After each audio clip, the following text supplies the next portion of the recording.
టీఎంసీని ఓడించిన BJP CM అభ్యర్థి ఎంపికపై తీవ్ర కసరత్తులు చేస్తుంది.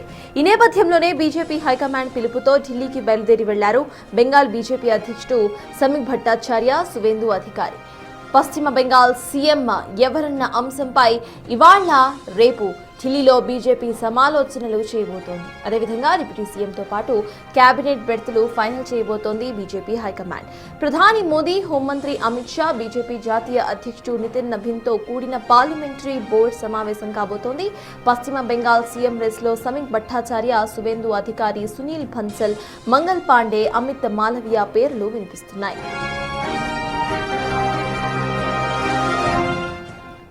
రైట్, ఇక వెస్ట్ బెంగాల్లో ప్రెసెంట్ ఇటు బీజేపీ గెలిచింది. అయితే సీఎం ఎవరు అనే క్వశ్చన్ ఇంకా బంగ్లా ప్రజల్లో వినిపిస్తున్న అంశం. దీనికి సంబంధించిన పూర్తి అప్డేట్స్ మా ప్రతినిధి శివ ఢిల్లీ నుండి అందిస్తారు.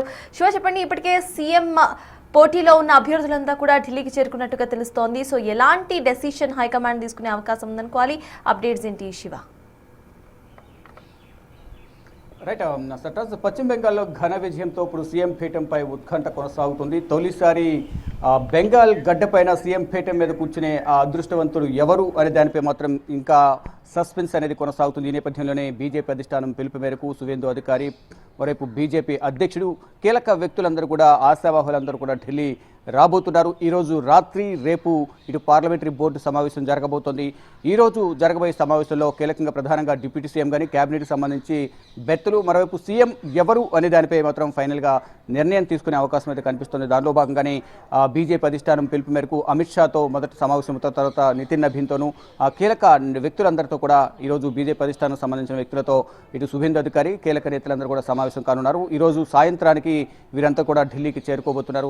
ఈరోజు రాత్రి బీజేపీ కేంద్ర కార్యాలయంలో పార్లమెంటరీ బోర్డు సమావేశం కూడా జరిగే అవకాశం అయితే కనిపిస్తోంది. మొత్తం అంతా చర్చించిన తర్వాత, నిర్ణయం తీసుకున్న తర్వాత, ముఖ్యమంత్రి అభ్యర్థి ఎవరు ఫైనల్ అయిన తర్వాత 10వ తారీఖు లోపే 9వ తేదీనే ఘనంగా ఈ ప్రమాణ స్వీకార మహోత్సవ కార్యక్రమాన్ని పశ్చిమ బెంగాల్లో నిర్వహించాలని కూడా బీజేపీ భావిస్తోంది. అంటే కొన్ని దశాబ్దాల తర్వాత, దాదాపు 50 సంవత్సరాల తర్వాత బెంగాల్ గడ్డపైన బీజేపీ జెండా పాతింది. దానిలో భాగంగానే సీఎం పీఠం మీద ఎవరు కూర్చోబోతున్నారనే దానిపై మాత్రం ఇంకా సస్పెన్స్ కొనసాగుతుంది. ఇటు సువేందు అధికారి పేరు ప్రధానంగా వినిపిస్తున్నప్పటికీ ఆ పార్టీలో ఉన్న సీనియర్ నేతలు కూడా సునీల్ బన్సాల్ కానీ, మంగల్ పాండే, మరోవైపు దిలీప్ ఘోష్, సమీక్ భట్టాచార్య పేర్లు కూడా ప్రధానంగా తెర మీదకి వస్తున్నాయి. కానీ ఇక్కడ తెర మీద ఉండి ఆ టీఎంసీని ఎదుర్కొన్నది సువేందు అధికారి. ఎక్కడ చూసినా ప్రసార మాధ్యాల్లో కానీ, సోషల్ మీడియాలో కానీ ప్రధానంగా హాట్ టాపిక్గా మారింది మాత్రం సువేందు అధికారి. 2 చోట్ల పోటీ చేయడం, ఇటు నందిగ్రామ్ నుంచి, భవానీపూర్ నుంచి పోటీ చేసి 2 చోట్ల కూడా ఘన విజయం సాధించారు.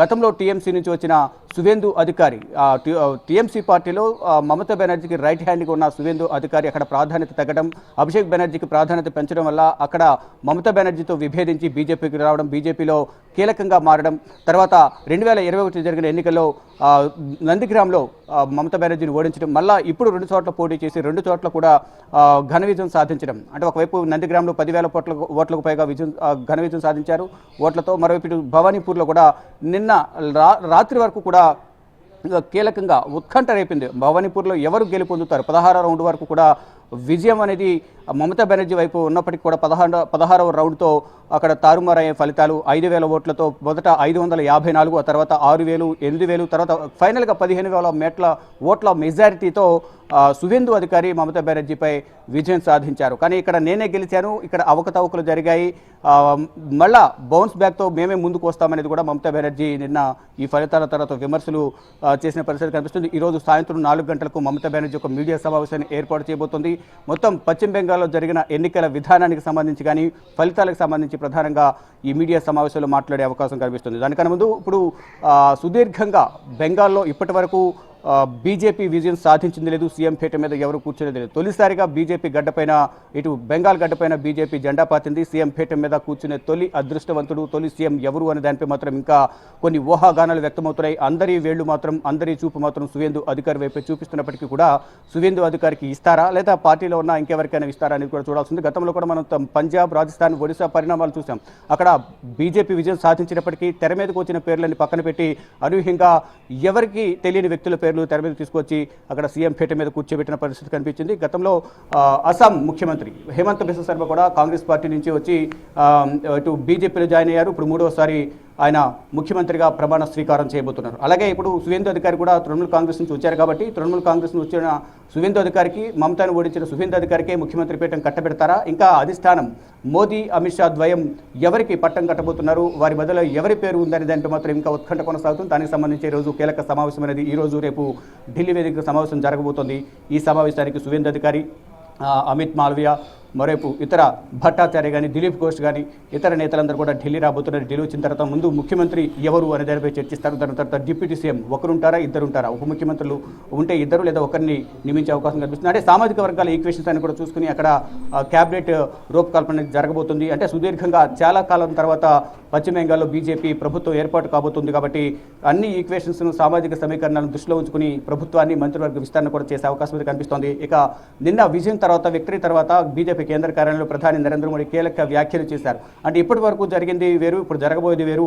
ఇప్పుడు విజయం సాధించాం కాబట్టి అంటే వారి మీద పగ తీర్చుకోవడం అనేది చేయొద్దు, ఎవరిపైన దాడులు చేయొద్దు. బీజేపీ వాళ్ళు మార్పు కోరుకుందాం, మార్పుని తీసుకొద్దాం, బెంగాల్లో అందరినీ కూడా కలిసిమెలిసి పనిచేద్దామనేది కూడా ప్రధాని నరేంద్ర మోడీ పిలుపునిచ్చారు. ఈ నేపథ్యంలో ఎవరు కూడా ఎవరిపై దాడులు చేయొద్దంటూ కూడా బీజేపీ నేతలకు పిలుపునిచ్చారు. దానిలో భాగంగా అందరూ కలిసి ఉండాలి, బీజేపీ ఆధ్వర్యంలో బెంగాల్ రాష్ట్రాన్ని అభివృద్ధి చేసుకుందాం అనేది కూడా ఇటు బీజేపీ నేతలకు మరోవైపు పశ్చిమ బెంగాల్ ప్రజలందరూ కూడా ప్రధాని నరేంద్ర మోడీ పిలుపునిచ్చారు. కానీ ఇప్పుడు బెంగాల్ గడ్డపై జెండా పాతినప్పటికీ ముఖ్యమంత్రి ఎవరు, తొలిసారి సీఎం పీఠం మీద ఎవరు కూర్చోబోతున్నారు అనే దానికి మాత్రం ఇంకా ఉత్కంఠ కొనసాగుతుంది. దానికి సంబంధించి ఢిల్లీ వేదికగా ఈ రోజు రేపు ఒక తుది నిర్ణయం తీసుకునే అవకాశం అయితే కనిపిస్తుంది. ఇక్కడ బెంగాల్లో సీఎం పదవి కోసం పోటీలో ఉన్న నలుగురు అభ్యర్థులు కూడా చాలా స్ట్రాంగ్ క్యాండిడేట్స్ గా మనకు కనిపిస్తున్నారు. కొంతమందికి ఆర్ఎస్ఎస్ సపోర్ట్ ఉంది, కొంతమందికి ఇటు బీజేపీ భావాజాలం ఎక్కువగా ఉంది, ఇంకొంతమందికి ఇటు బంగాల్లో ఉన్న ప్రజల ఆదరణ ఉంది. సో వీళ్ళ నలుగురులో ఒకరిని మాత్రమే చూస్ చేసుకోవాలి కాబట్టి మిగతా ముగ్గురిని బుజ్జగించడానికి ఎలాంటి క్యాబినెట్ సీట్స్ ఇచ్చే అవకాశం ఉందనుకోవాలి? సెంట్రల్ క్యాబినెట్ లో వాళ్ళకి ఏమైనా చోటు దక్కుతుంది అనుకోవచ్చా? దానికి సంబంధించిన అప్డేట్స్ ఏంటి శివ?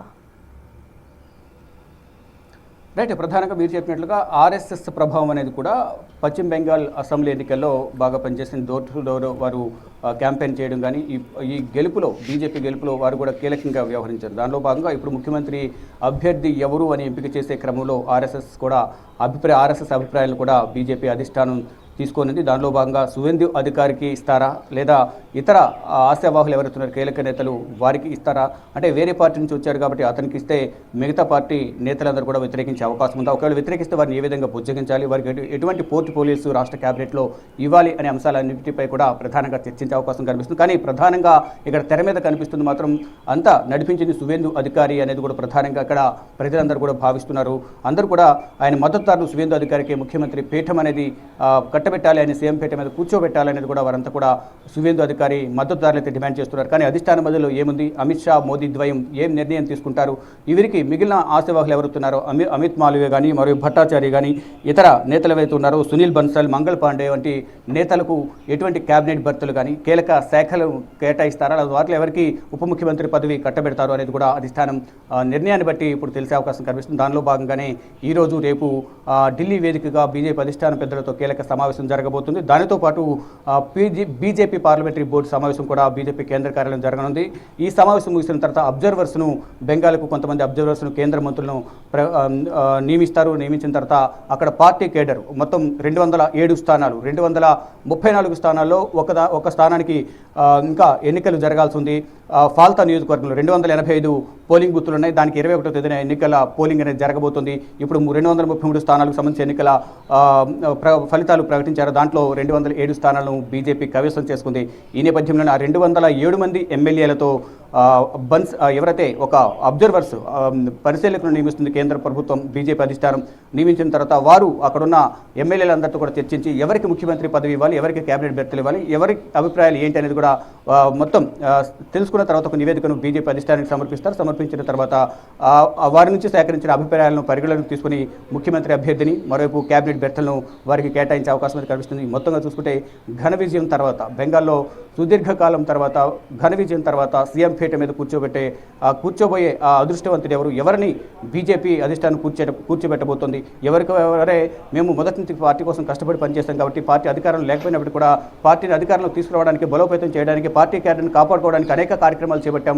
ఎవరిని కూడా నష్టపోకుండా పార్టీని విడిగి వెళ్లకుండా ఉండే విధంగా కూడా అనేక కార్యక్రమాలు చేపట్టాం. కాబట్టి మాకు కూడా ఒక అవకాశం ఇవ్వాలి అనేది కూడా ప్రధానంగా డిమాండ్ చేస్తున్నారు. అంటే ఆ ముఖ్యమంత్రి పదవి ఇవ్వకపోయినప్పటికీ క్యాబినెట్లో కీలక శాఖలు వారందరూ కూడా కేటాయించే అవకాశం కనిపిస్తుంది. దానిలో భాగంగానే ఇప్పుడు వారందరినీ కూడా బుజ్జగించాల్సిన పరిస్థితి కనిపిస్తోంది. ఇక్కడ సువేంద్ర అధికారితో పాటు మొత్తం 4-5 ఆశావాహులు ఉన్నారు. కాబట్టి మరి సువేంద్ర అధికారికి ఇస్తారా, ఒకళ్ళు సువేంద్ర అధికారికి ఇవ్వకపోతే పరిణామాలు ఏ విధంగా ఉండబోతున్నాయి అనే దానిపై కూడా ఇంకా చూడాల్సి ఉంది. ఇప్పుడు ఆయన 2 చోట్ల కూడా మమతాను ఎదిరించి విజయం సాధించారు. ప్రతి ఒక్క చోట కూడా ఫేజ్ ఆఫ్ ద ఎన్నికలుగా పశ్చిమ బెంగాల్లో ఆయన క్యాంపెయినింగ్ చేశారు. 2 చోట్ల గెలుపొందడంతో పాటు మమతకు వ్యతిరేకంగా కూడా చాలా గట్టిగా ఫైట్ చేసిన పరిస్థితి కనిపిస్తుంది. దాంట్లో భాగంగానే ఇప్పుడు సీఎం అభ్యర్థి ఎవరందంటూ మాత్రం బీజేపీ అధిష్టానం ఈ రోజు రేపు ఒక సమావేశాన్ని ఏర్పాటు చేసి నిర్ణయం తీసుకునే అవకాశం కనిపిస్తుంది. నిర్ణయం తీసుకున్న తర్వాత అబ్జర్వర్స్ని నియమించి అక్కడ నివేదికను తెప్పించుకుని అధికారికంగా సీఎం అభ్యర్థిని ప్రకటించే ఛాన్సెస్ అయితే కనిపిస్తూ ఉన్నాయి. సటస్. Thank you Siva. Love